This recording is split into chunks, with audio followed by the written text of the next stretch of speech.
y'all, and welcome back to Faith, Family, and Fun Reviews. If you're new here, on this channel I share with you delightful, family-friendly, and faith-based movies and television shows. So we're going to go ahead and get into our special feature today, which is titled A Valentine's Date. You can actually find this film streaming right now on Prime. But first, let me tell y'all what this film is about. Laura Connors and her daughter live in New York, where she's a high-powered executive with an important deal on the line. However, when Laura's ex-husband sues for shared custody, she has to fly back to Texas to deal with all the legal technicalities.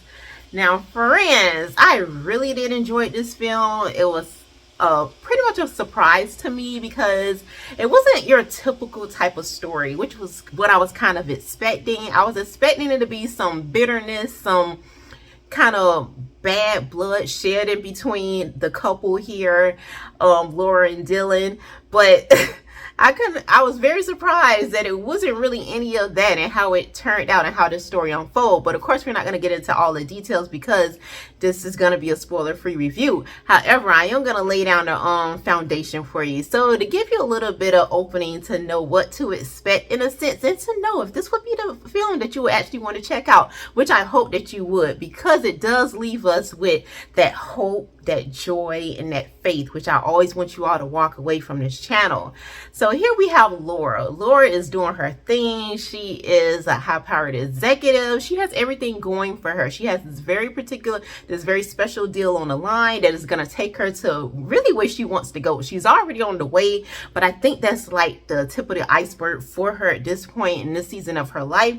She is a single mom, raising a wonderful daughter, and her daughter are pretty secure. They are pretty content in living in New York. However, when her husband does file for shared custody, number one, it knocks Laura off her high heels because she just cannot believe that he has the nerve to do something like this, because he had always had the opportunity to see his daughter whenever he wanted to. That was always like the thing that she has in the back of her mind. She feels like she's in the right. She's doing her job as a mom. She's doing her job as a woman, as an executive, as an employee. She feels like everything she is doing, everything's to the best of her ability. And she has never, stole her daughter, any chances of her daughter, spending time with the father here. However, he does live kind of across the world here in Texas, and it does gonna be costing a whole great deal of money to be traveling back and forth. As much as he would love to see his daughter, he doesn't want to just see her, just like, okay, let me just have her for the summer or 2 weeks here and there. He really wants to be in her life.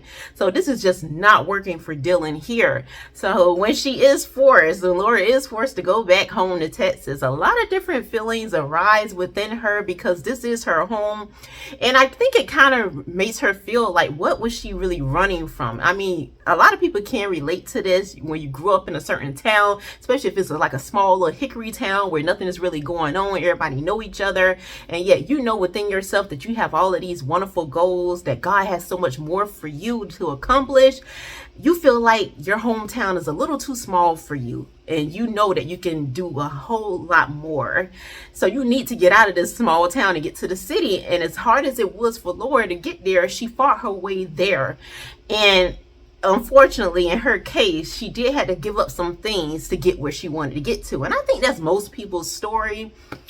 Nobody really has it all like that. There's going to be some sacrifices that you have to make, and it's up to you to prioritize exactly what you feel is more important. Is it more important to have a family, or you want to be at the top of the mountain? Whatever. I mean, I'm just throwing some stuff out there. Of course, that may not be the case in your case, but it's always something I find, and this film reminded me of that. Wherever you are going in life, you're going to have to make some sacrifices, and that could be a great deal of things that you may have to sacrifice to get there. And Laura has proven in this film that she was willing to sacrifice whatever she had to sacrifice to get to the place she wanted to get to.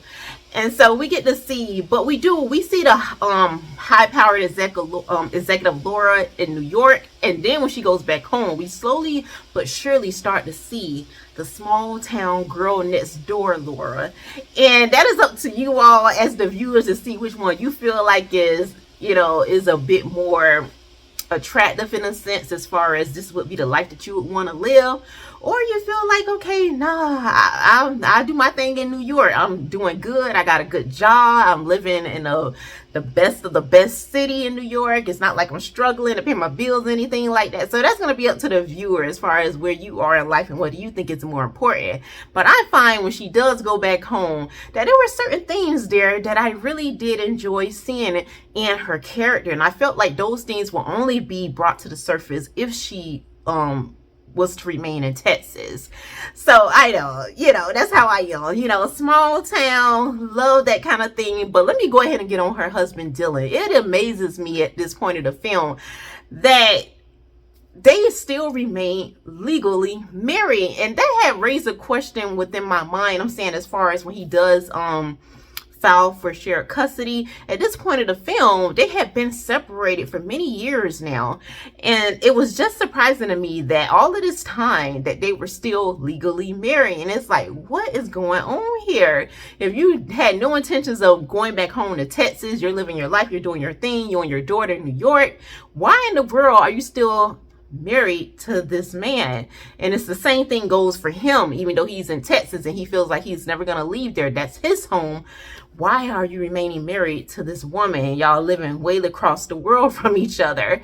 So you're gonna get that question answered in this film, and I have to tell you, you're gonna love the answer to that. You're gonna love the ending to this whole story. But it did rise up in me thoughts and feelings about sacrifices, where you want to be in life, what is more important to you, all of those kind of things. What do you really value? What legacy are you leaving behind for those who are looking up to you? If you are in a particular position as far as being a parent, being a guardian, or just being in any kind of form of leadership, because I believe we all are in some type of leadership. There's somebody out there who is looking to you in some kind of way, whether you know it or not. There's somebody who's looking up to you, and so it just really makes you think about those kind of things here. But I'm going to leave it at that, and we're going to go ahead and get into our scripture, which will be coming out of, let's see here,